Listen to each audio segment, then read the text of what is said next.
اعوذ باللہ من الشیطان الرجیم بسم اللہ الرحمن الرحیم اللہم صلی علی سیدنا محمد معدن الجود والکرم وآلہ وسلم۔ سامعین و ناظرین اکرام، السلام علیکم ورحمۃ اللہ وبرکاتہ۔ آج کا ہمارا موضوع یہ ہے کہ ہمیں اللہ تعالیٰ کی محبت کا احساس کیسے ہو۔ دیکھیں، ایک بات تو یہ ہے جو اس میں ابتدائی طور پہ بات ہے، وہ یہ ہے کہ آپ اپنے آپ کو پہچانیں۔ سب سے پہلے اپنے اوپر یقین کریں، اپنی حقیقت پر یقین کریں اور اپنے آپ کو پہچانیں، اور پھر اللہ کی پہچان کا مرحلہ آتا ہے، لیکن وہ بعد میں ہے۔ سب سے پہلے اپنے اوپر آپ یقین کریں کہ آپ کون ہیں، آپ کی حقیقت کیا ہے، آپ کی اس دنیا میں حیثیت کیا ہے۔ دیکھیں، آپ ایک مثال کے طور پہ ایک کارخانہ ہے بہت بڑا، اور اس میں مختلف آفیسرز ہیں، یہ ہیں وہ ہیں، مختلف گریڈ کے افسر ہیں وغیرہ وغیرہ۔ تو ایک نیا جو جانے والا ہے اس ادارے میں، سب سے پہلے اپنی حیثیت کو اس کو پتہ ہونا چاہیے کہ میں کس حیثیت سے اس ادارے میں آیا ہوں۔ نوکری لگ گئی تو اس کو اپنی پوسٹ کا پتہ ہونا چاہیے کہ بھئی مینیجر ہے، ڈپٹی مینیجر ہے اور کنٹرولر ہے، یہ ہے وہ ہے۔ کیا اپنی حیثیت تو جانے، وہ جاننا چاہیے نا۔ پوسٹوں کے لیے ہوتا ہے نا، ساری بات ہے پوسٹوں کا ہے کہ بھئی پوسٹ کیا ہے آپ کی، کرنا کیا ہے آپ نے۔ پھر جب آپ جائیں گے تو پھر آپ مختلف لوگوں کے درجات کو، گریڈز کو پہچانیں گے۔ اب جنرل مینیجر ہے، اس کو آپ ایک مزدور سمجھ لیں یا اپنے سے کمتر سمجھ لیں، تو وہ تو بات غلط ہو جاتی ہے۔ پہلی جو ہے اپنی پہچان ہے، اور یہ بات بھی نوٹ کر لیں کہ اگر اپنے آپ کو آپ نے نہیں پہچانا تو اپنے رب کو بھی آپ پہچان نہیں سکتے۔ یہ ایک مقولہ ویسے نہیں ہے کہ من عرف نفسہ فقد عرف ربہ، جس نے اپنے آپ کو پہچان لیا وہ اپنے رب کو پہچان پائے گا۔ تو اس میں بڑی حکمت ہے، میری بات تو نہیں ہے نہیں۔ تو پہلے اپنی پہچان ہے، اپنے اوپر یقین ہے۔ اپنے اوپر آپ کا یقین آ جائے تو میں آپ کو یہ کہہ رہا ہوں کہ آپ میں احساس پیدا ہو جائے گا۔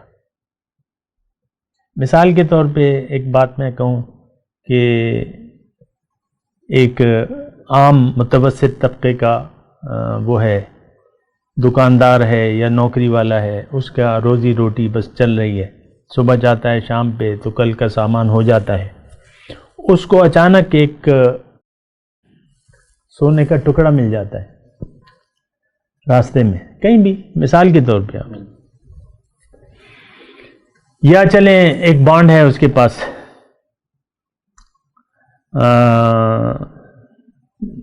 15,000 کے ہیں نا بانڈ، اس پہ پہلا نمبر لگ جاتا ہے۔ اب وہ اس کے پاس 10 بانڈ ہیں، وہ 10 کو دیکھ لیتا ہے، ایک بانڈ میں پہلا نمبر لگ جاتا ہے۔ اب کیا وہ 9 بانڈ جو بچے ہیں اور اس بانڈ کی قدر و قیمت اس کی یعنی فرق ہوگا کہ نہیں ہوگا؟ مجھے نہیں معلوم کتنا انعام ہے پہلے، کسی کو پتہ ہے 15,000 پہ؟ 1 کروڑ، چلے 1 کروڑ روپے لگا لیں، 1 کروڑ کافی ہے، 1 کروڑ۔ تو وہ اب غریب آدمی، اس کو پتہ چل جائے، دیکھ لے کتاب میں، پہلے تو اسے یقین نہیں آئے گا، آنکھیں ملے گا، ایک دوسرے بانڈ نمبر میں دیکھے گا، پھر کسی لے جا کے تصدیق کرائے گا، بانڈ نہیں لے جائے گا، بانڈ گھر پہ ہوگا، یار دیا دا نمبر لگ چیک کا۔ تو جب یقین آ جائے گا تو اس بانڈ کی حفاظت وہ کرے گا کہ نہیں کرے گا؟ چلیں وہاں ایک رش والے بازار میں وہ بانڈ کیش کروانے گیا، پہلے تو وہ انتظام کرے گا کہ بھئی یہ کیش اتنا میں لاؤں گا کیسے، کیونکہ وہ غریب آدمی، اتنے پیسے تو کسی دیکھے نہیں ہیں اس نے۔ تو وہ آپ دیکھ لیں نا، اب یہ دیکھیں ایک یقین آ گیا کہ ہاں ہماری تو جناب لاٹری نکلی ہوئی ہے، اور یہ کروڑوں کی بات تو نہیں ہے۔ انسان کی جب دنیا میں آتا ہے اس کی لاٹری نکل جاتی ہے، سبحان اللہ۔ وعد اللہ الذین آمنوا منکم وعملوا الصالحات جنات تجری، میرا وعدہ ہے مومن مردوں سے اور عورتوں سے جنت کا وعدہ ہے۔ لاٹری نکلی کہ نہیں نکلی؟ ہاں، لاٹری نکل آئی ہے، اللہ کا وعدہ ہے۔ وعد اللہ حقا، اللہ کا وعدہ ہے سچا۔ ومن اصدق من اللہ قیلا، اللہ سے زیادہ سچا وعدہ کس کا ہو سکتا ہے؟ ہماری تو لاٹری نکل آئی، بانڈ کیا چیز ہے؟ تو آپ دیکھیں، آپ اپنے قرب و جوار کا احساس کریں۔ آپ اگر انسان ہیں تو آپ یقین کر لیں کہ آپ کی خوش بختی کی انتہا ہو گئی ہے، خوشیاں منائیں۔ فاستبشروا ببیعکم الذی بایعتم بہ، یہ آیت میں پڑھ بھی دیتا ہوں، بڑی اچھی آیت ہے۔ ان اللہ اشتری من المؤمنین انفسهم واموالهم بان لهم الجنہ، اللہ تعالیٰ نے مومنوں سے خرید لیے ہیں ان کے مال و جان، عوض میں ان کو جنت دی ہے۔ یقاتلون فی سبیل اللہ فیقتلون ویقتلون، اللہ کی راہ میں یہ قتل کریں، جنگ کریں گے۔ آیت میں تھوڑی سی کہہ رہا ہوں کہ وقت کا بھی ہے نا مسئلہ، تو اللہ کی راہ میں لڑیں گے، ماریں گے بھی، مریں گے بھی اور ماریں گے بھی۔ پھر آگے اور بھی مضمون ہے، پوری آیت ہے، یہ سورہ توبہ کی۔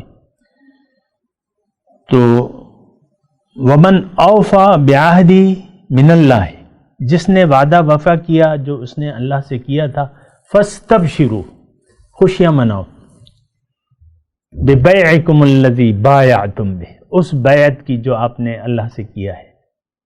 وذالک هو الفوز العظیم، بہت بڑا فائدہ ہے، بہت بڑا فائدہ۔ تو یہ ہے نا کہ اب یہ دیکھیں، یہ سارا سوچنے کا معاملہ ہے۔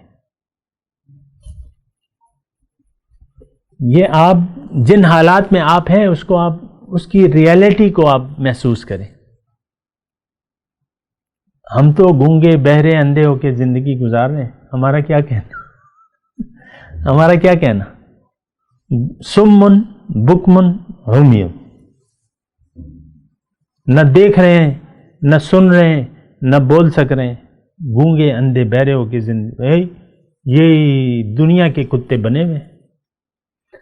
لم یرید الا الحیات الدنیا، دنیا کے علاوہ کوئی سوچ ہی نہیں ہے۔ ساری سوچیں، ساری امیدیں، ساری آرزویں، سارے پلان ظاہر کے۔ تو یہ بہت بڑے نقصان کی بات ہے۔ تو دیکھیں، آپ جس ماحول میں ہیں، سب سے پہلے تو اس ماحول کو محسوس کریں، اس کی حقیقت کو۔ میں نے انگلش کا لفظ استعمال کیا ہے، ریئلٹی، کہ آپ حقیقت کو دیکھیں، حقیقت کو سوچیں کہ آپ ہیں کون، آپ کی حیثیت کیا ہے۔ یہ کائنات اللہ تعالیٰ نے میرے لیے بنائی ہے۔ یہ بات جھوٹ میں کہہ رہا ہوں کہ سچ کہہ رہا ہوں؟ سچی بات ہے۔ انسان کے لیے، انسان اس کا بینیفیشری ہے۔ میں ذاتی طور پہ اکیلا، اوروں کو میں نے کیا کرنا ہے؟ میں تو اکیلا جاؤں گا نا۔ اللہ مجھ سے پوچھے گا، آ گئے اکیلے کہ نہیں میرے پاس؟ لقد جئتمونا فرادا کما خلقناکم اول مرہ، آ گئے نا میرے پاس اکیلے۔ میں اکیلا یہ کائنات کا فائدہ اٹھانے والا ہوں۔ میرے لیے اللہ تعالیٰ نے یہ دنیا، یہ کائنات، یہ سب کچھ میرے لیے بنایا ہے۔ اب میں اور دھوکے کی چیزوں کی طرف کیوں متوجہ ہو جاؤں؟ اور اللہ تعالیٰ مجھے منع بھی کر رہا ہے کہ دیکھو، دنیا کی زندگی تمہیں کہیں دھوکے میں نہ ڈال دے، اور دھوکے میں نہ ڈال دے تمہیں وہ بڑا دھوکے باز۔ قرآن کی آیت ہے۔ تو میں دھوکے میں پڑ گیا تو پھر تو بات ہی ختم ہو گئی۔ یہ ہمارے شیخ ایک واقعہ سناتے تھے، آخر میں یہ بات سنا دوں۔ ہمارے شیخ گئے تھے،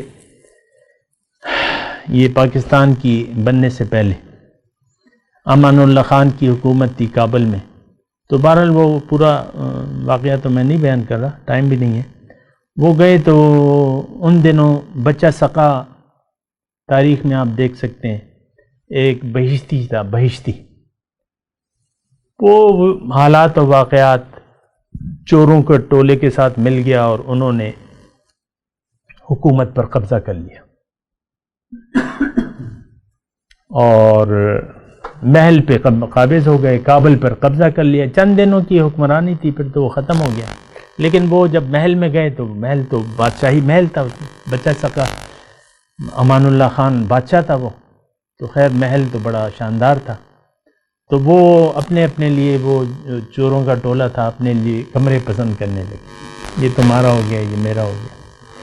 وہ گیا بادشاہ کے باتھ روم میں،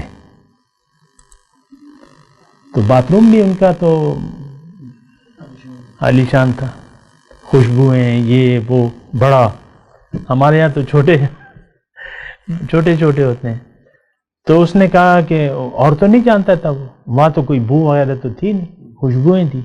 وہ الگ پاٹ اگر لگ بھی گیا تو وہ تو اس کو تو پتہ ہی نہیں تھا یہ کیا چیز. وہ ادھر کمرہ زمان یہ میرا کمرہ ہے بھئی، یہاں میں ہوں. وہ جس نے حکومت پہ قبضہ کیا تھا وہ کہتا ہے باتھ روم میرا ہے. باتھ روم کا لفظ تو نہیں تھا، اس کو پتہ ہی نہیں تھا، کہتا ہے یہ باتھ روم میرا ہے. تو یہاں دیکھیں باتھ روم کیا ایک جائے حاجت ہے، اسی کو آپ اپنا گھر سمجھ لیں تو یہ تو بد نصیبی کی انتہا ہے. وآخر دعوانا ان الحمدللہ رب العالمین. مولاي صل وسلم دائما ابدا على حبيبك خير الخلق كلهم.